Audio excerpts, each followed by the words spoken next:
Okay guys, so Star Wars Battlefront 2 released 6 years ago today. The Elite Trooper Deluxe Edition released 6 years a few days ago, which is the one I got. But globally, Star Wars Battlefront 2 launched 6 years ago today, which is actually, funny enough, on a Friday, the exact same day 6 years on. So in today's video, I just wanted to talk about a few highlights from the actual game itself, but also my own sort of story with the game, I suppose. So I'm just going to be playing a few matches in Battlefront 2 on the PlayStation 4 and seeing if it's also just worth playing still in 2023. So make sure you watch until the end of the video and subscribe to the channel with the notification bell turned on to never miss a piece of Star Wars gaming content. But without wasting any more time, let's just jump straight into the games. Okay, wow, so it's 2:30 on Thursday, the day before recording this video, and the day before this video goes up, I should say. And oh, hello. And we found a full game straight away.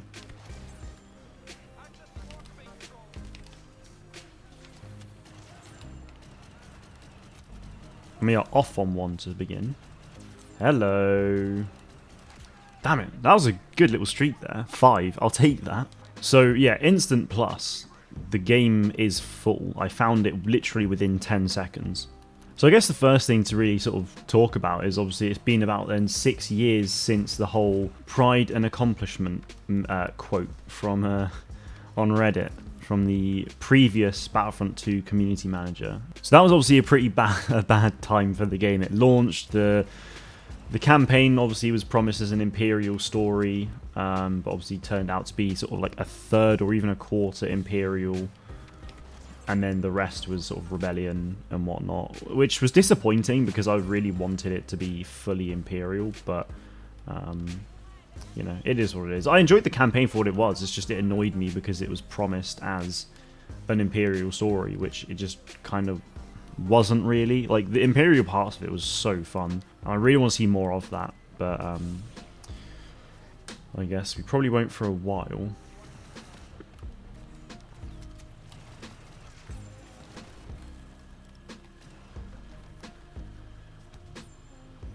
A few more kills there. Hello. Get him, get him, get him. Yeah, boy. Yes.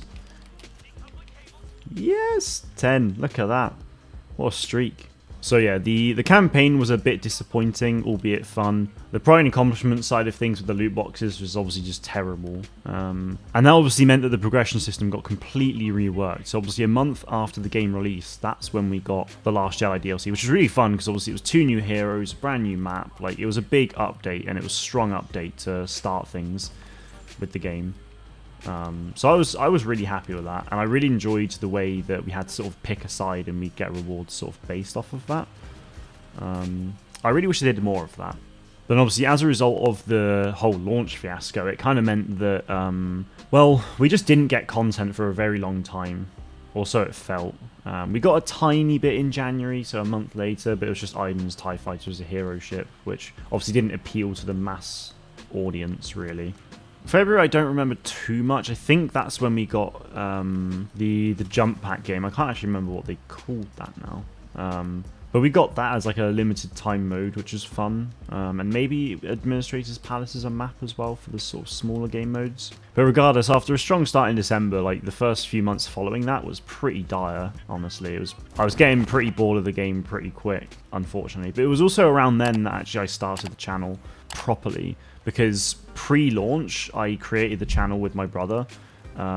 We started streaming some Battlefront 1 content, and it was good fun. But we got to a point of that, I think, because Battlefront 2 was coming out, we got bored of Battlefront 1. Like, because we were playing it so much and streaming it loads, we got pretty tired of it. So yeah, actually, I think if my memory serves me well, which it usually doesn't, but yeah, we streamed Battlefront 1 right up until Battlefront 2 beta. I then did a 7-hour stream of the beta on its first day. It got like 15 views or something, but I had the time of my life, honestly. After that, though, that's when I pretty much stopped making content. I stopped streaming, full stop, really.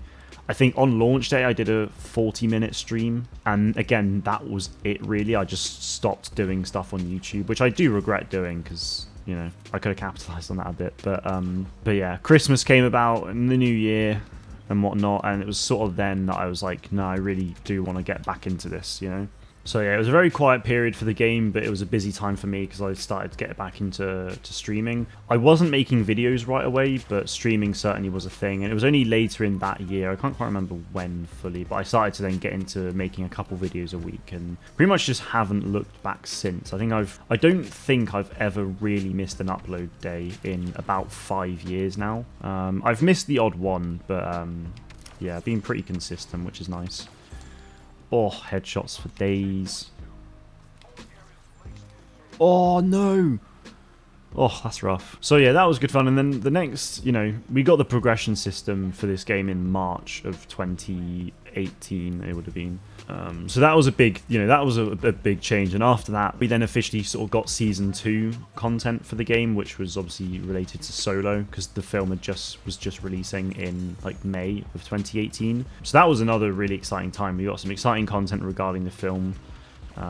We got the Kessel map and everything like that, so that was really good. Really enjoyed that. And then again, during that summer period, it was just very quiet, and I think if the progression system didn't need changing, it probably would have been a more enjoyable summer, but it was pretty dead.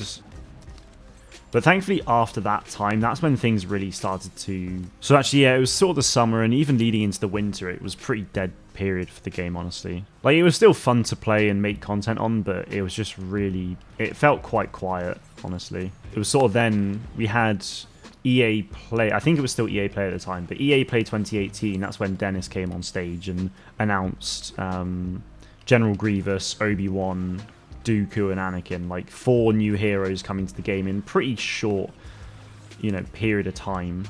And that started in late 2018 was when that started to come into play, and that's when things for the game really started to pick up. We had all this Clone Wars content, everyone loved it, and then yeah, so it was Geonosis, Grievous, and Obi-Wan in.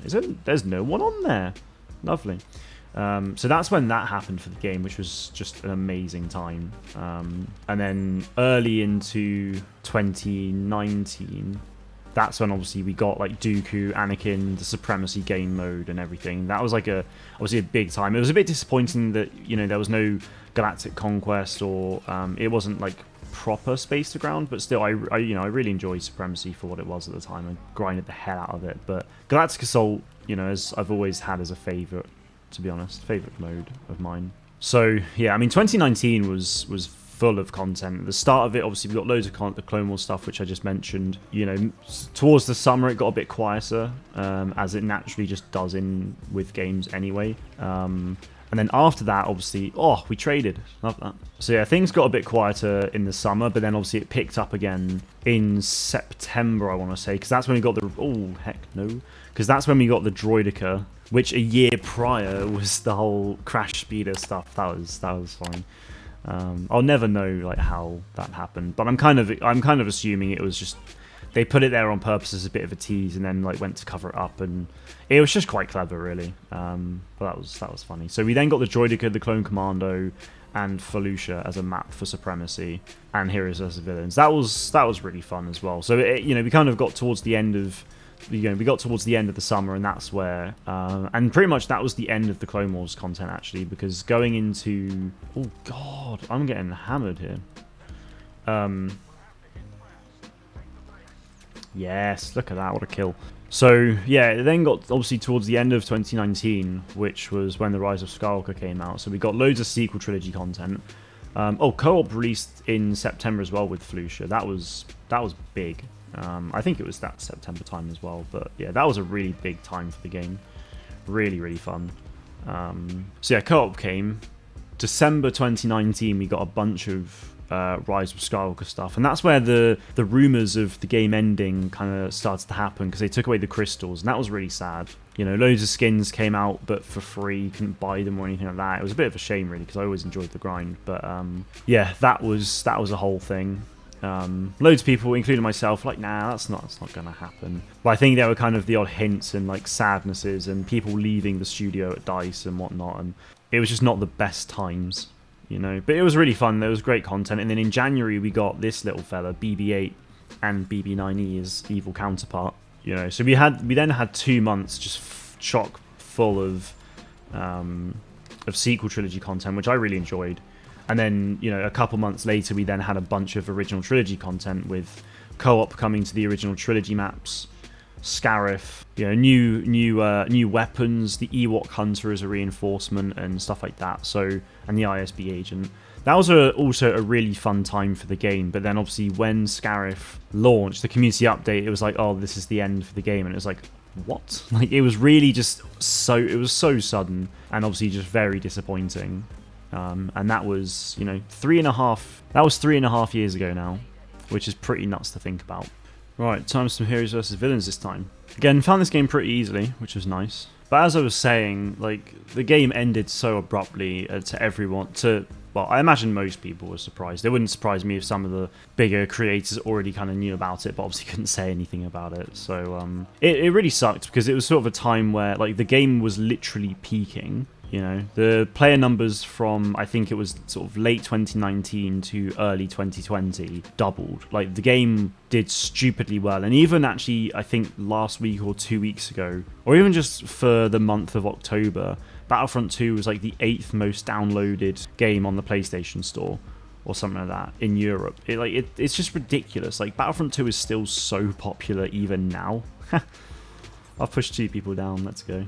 And it was a bad time for me, really, when the game sort of ended, because the channel in the sort of months prior was just doing really well. Like, video views were just going up constantly. I'd gained like 200 subscribers in the last 4 weeks. It was genuinely such a great time for me, and the stream I did on that final update day, I nearly got to 100 viewers at once, which was just nuts. Like, I'd never done that before, still haven't done that before, you know. And then after that, things just died off massively, and it's just never sort of recovered since, really, which is obviously a bit of a shame, but, you know, oof, that's annoying. So back to the Battlefront 2 story, though. Like, a year, or just less than a year after it ended, so in, I think it was like February 2021 or something like that, the game went free for a week on the Epic Games Store. 19 million downloads it got. Yeah, 19 million new players.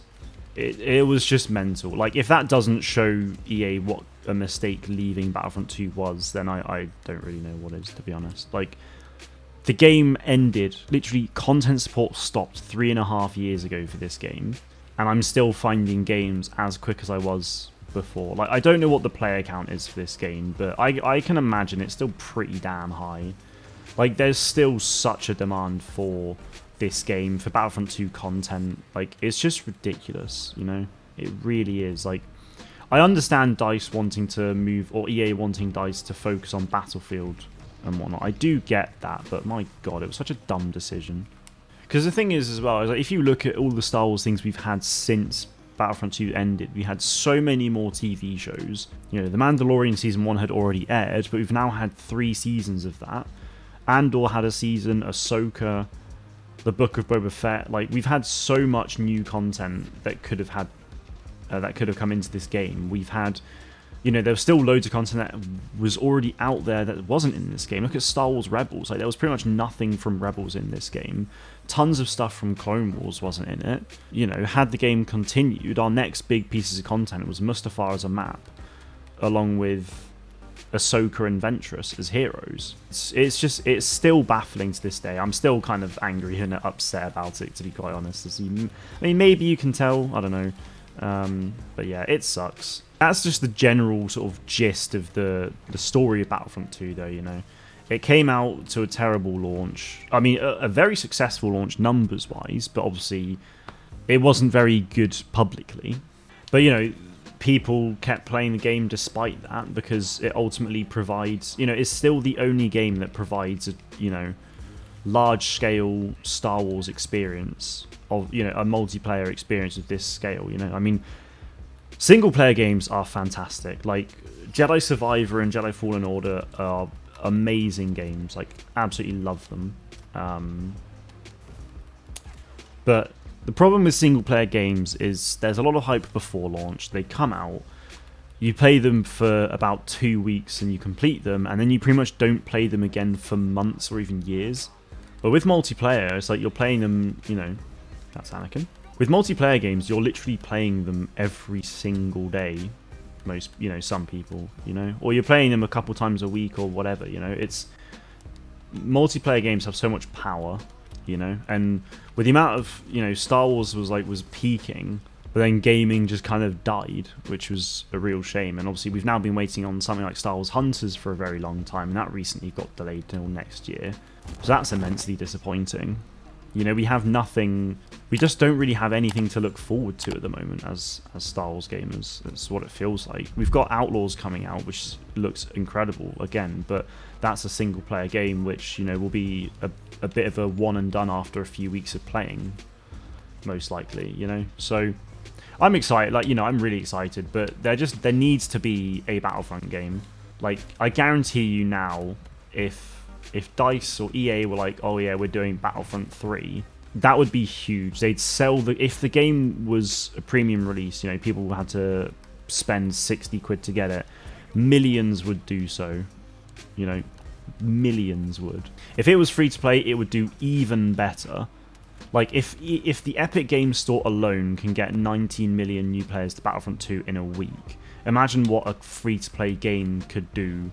I reckon, at launch, you'd probably get good 50 million plus players within a few weeks. No doubt about it. Games like Fortnite, Apex, Warzone, they've all reached, 100 million players. I don't see why a Star Wars game couldn't do that either. Watch him struggle. Ah, he's back. He is back. That's annoying. A Battlefront 3 free to play could genuinely get 100 million players, pretty damn quick. I genuinely believe that. And I think that kind of leads me on to a good sort of somewhat closing point, in that if, one of the questions I said at the start of the video was, is Battlefront 2 worth playing in 2023? And the answer honestly is yes. Although we're not getting content ever again for this game, it's still very much worth playing. It's the only multiplayer Star Wars game out there right now that's sort of up to date, has the vast majority of the big content from all the films. It's a very authentic Star Wars experience. It's just so beautifully crafted, and just, yeah, it really is just an amazing game, to be honest. I spent, a good 3 years making content on the game for YouTube. I've obviously since moved on to other Star Wars games because there's been so many things to sort of talk about over the years, but nothing has quite equated to what Battlefront 2 was doing for me just yet. And hopefully, that time will come again someday for a new game. I mean, hopefully Hunters, when that releases, I'm sure that'll do well. I don't doubt it. But that's just had that's in itself has had a launch fiasco. But that's not because the game is out, it's because it's taking so goddamn long for it to release.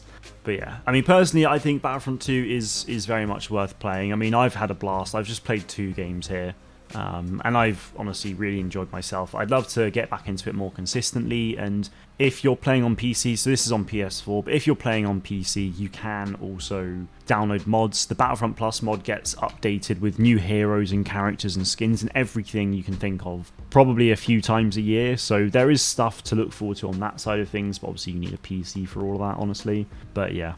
So guys, that is pretty much the end of the video. I just wanted to talk a little bit about the game, given it's been 6 years since its release. It honestly does make me feel pretty old, but my overall story with the game as well, through the channel and just experiences, was a lot of fun, so I kind of wanted to talk a little bit about that as well. And of course my frustrations with the fact that we've not had anything since then really, but hopefully in the years to come we will get a new Battlefront game of some sorts. Even if it's just a heroes versus villains game, that would be pretty cool, but hopefully it is ultimately something bigger, or hopefully they even just remaster Battlefront 2 or remaster it and then keep adding content on from there, but I appreciate that would take a long time still, but my fingers are crossed for at least something. That is going to be it from me today, guys. Make sure you are subscribed to the channel for more Star Wars gaming content. Thank you all very much for watching, and may the Force be with you always.